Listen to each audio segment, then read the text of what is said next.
Everyone. So yesterday, the Lakers ended up changing the starting lineup, moving DAngelo Russell to the bench and moving Jarred Vanderbilt into the starting unit. And it resulted into a win, right? This starting unit is officially 1-0. I do still have my concerns about the offensive side of the basketball, but overall, I mean, this unit was very sizable, caused all kinds of problems. Defensively, the Lakers were fantastic in this game. The energy was there.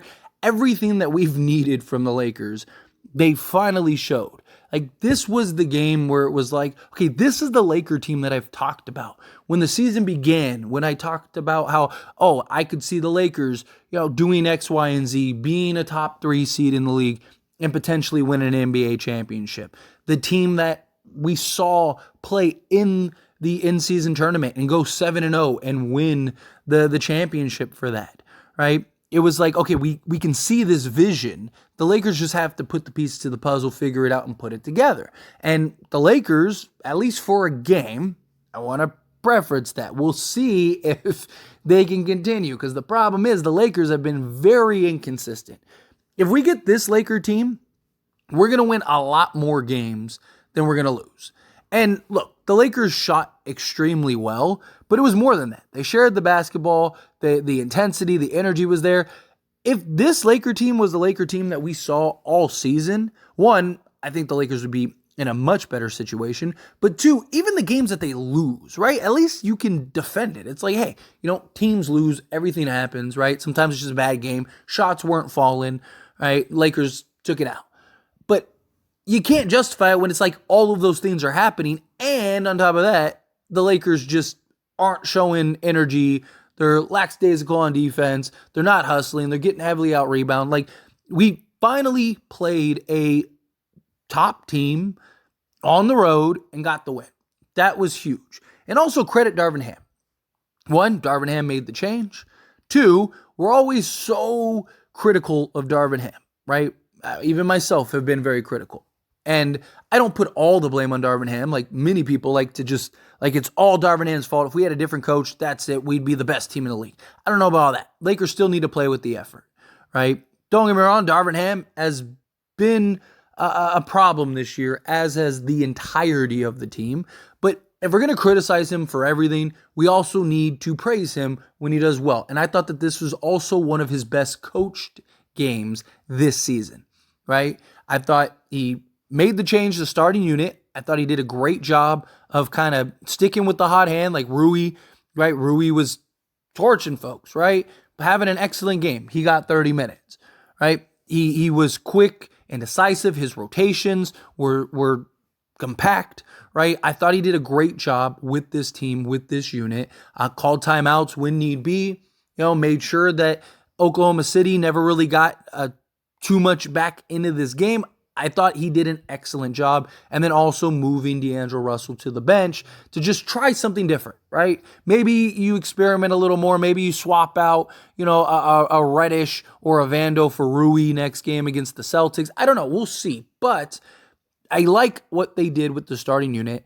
I do have my concerns with the starting unit, as I mentioned earlier, with the scoring. I think if the Lakers were to make a trade for like a Zack LaVine or anything, which I want to say, I still believe the Lakers need a trade.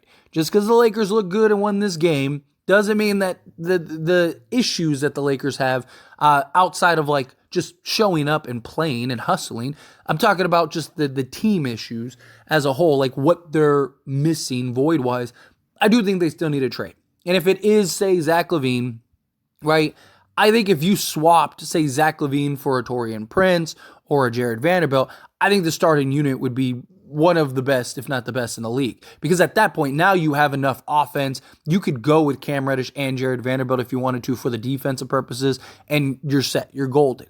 But DAngelo Russell also did a couple things. One, he was actually very good off the bench in limited minutes. He only played 17 minutes. He gave you 15 points, 1 rebound, 3 assists, 5 of 9 from the field, 3 of 6 from 3, and only had 1 turnover.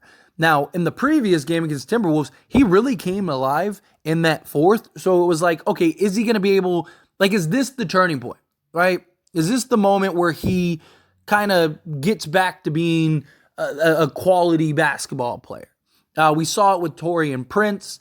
What was it, the Philly game where the Lakers got blown out? He hit like 3 threes in a row in like the third or fourth quarter of that game. And I even suggested, I said, is this the moment that Taurean Prince finally gets out of his shooting slump?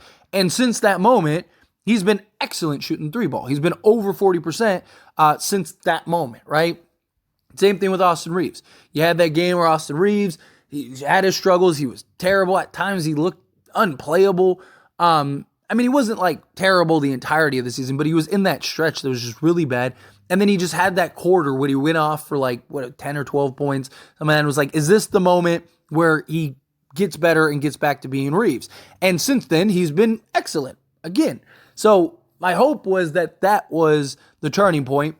You go into this game, he's coming off the bench. The question is like, is that going to affect him? Is that going to impact his game? Is he going to kind of be in his own head? Is he even going to want to play to the best of his abilities? Because then, it gives the Lakers the incentive to keep him on the bench, right?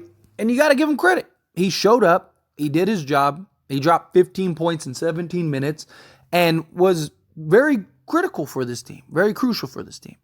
And if he can continue that production, that'd be great. Look, I talked about it in the video when they made the announcement that they were making this change. I said the Lakers, with D'Lo going to the bench, should have the best offensive bench in the league. You're talking about D'Lo and Reeves. Those two guys alone can give you 30-plus points a game, right? I'm not saying necessarily individually. Obviously, either of them can on any occasion night, but I'm talking about like collectively. They both could give you 15 apiece off the bench. On top of that, they're two guys that were the starters for the Western Conference team. Right? Like, those two guys could be very impactful, really bolster the bench scoring, really kind of round that out. And then you add in like a Rui Hachimura, and if Rui can be the guy that he is, then, that's even better. Right? Now, all of a sudden, if you could get basically the production that we saw with those three guys, which they gave us 47 points off the bench. You get something like that from our bench unit with those three. That's just, you talk about the best bench in the league at that point, right? I like the rotations were tight. I liked all of that. The other thing is, though, too, D'Lo may have just elevated the likelihood of a trade, for one, and two, may have just helped the Lakers convince other teams to take D'Lo in a trade. Because obviously we'll see, right? Zack LaVine, as of right now, seems to be the most likely scenario. All the reports kind of lean towards the Lakers are going to get it done. It's going to happen. It's coming, right? We will see. We've heard things like that before and it didn't come to fruition. But Chicago, they need to get off of Zack LaVine. The Lakers, they could really use Zack LaVine and his scoring. Like I mentioned, if you added Zack LaVine in place of, say, Taurean Prince, good luck, right? That starting five is ridiculous because now you got a perfect balance of just defense, athleticism out on the perimeter. You got scoring between him, LeBron James, and Anthony Davis. Right? The Lakers would be in excellent shape if you were to get a Zack LaVine. Or you could go with Taurean Prince and, take out Vando or Reddish for Zack LaVine. And now you got that three-point threat that, quality defender. He's not like elite or great, but quality defensive guy. Like, you can mix and match that starting unit there. But what D'Lo just did is him coming off the bench, kind of accepting that bench role. We'll see if it sticks. We'll see if he stays on the bench, if Darin Ham continues to lean that way. But if he continues to play well, that's really good, right? Because now other teams that may have been like, well, we don't need a starting point guard. We're good in the starting point guard area. All of a sudden could go, man, if we get D'Lo, D'Lo is good. I think he could be a starter in the right situation. If he's willing to come off the bench and accept the bench role, at least for the year even, well, then now it's like, okay, let's go. And for Chicago's sake, right? Because you got Kobe White, who has really emerged. If they make the trade and they trade Zack LaVine for D'Lo, are they really going to start D'Lo over like a Kobe White?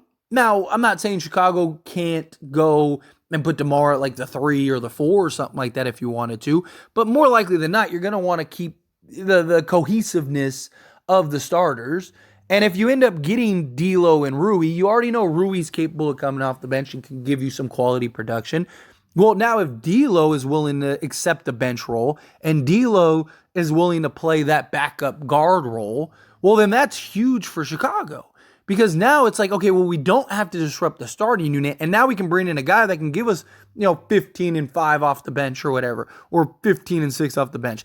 Again, we got to kind of wait and see if D'Lo, because, guys can play good for a game.